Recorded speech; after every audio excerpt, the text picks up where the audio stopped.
Something that is being reported by the Boston Globe right now. You're looking at live footage at the finish line of the Boston Marathon. There was some sort of explosion. We don't know where exactly the explosion occurred. We don't know why the explosion occurred. We're simply reporting that there are a lot of people expressing concern. You can imagine in this environment why people would be concerned. Again, we're not making any explanations or linkages here. We're simply observing, again, live footage at the finish line of the Boston Marathon. Some traders responding to both Trish and me saying, guys, this may be why the market's selling off, simply concerned. There's so many questions.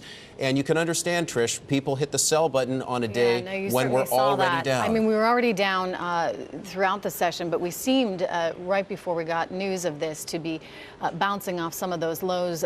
People started to hear this news, of course, on Twitter, actually, as one of the first places. The Boston Globe came out and said that there were these two powerful explosions at the site of the marathon, at the finish line, in fact.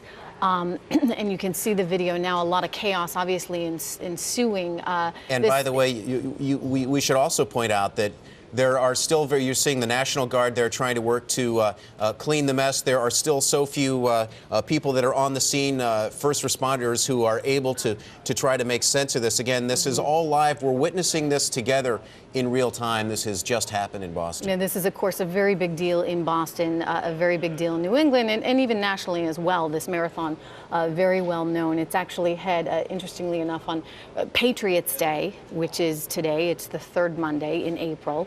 And, you know, they have just people that come from all over the world to participate in this.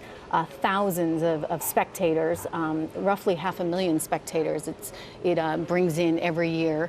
And by the way, thousands of runners. Thousands of runners, thousands of spectators. And curious to note, as we look at these live photos, that the police have been very effective at moving people away from where the explosions seem to have occurred. Again, we're not seeing a lot of smoke. What we are seeing, however, is clearly consternation on the ground as people try to come to grips with what has just happened and, more importantly, why it's happened.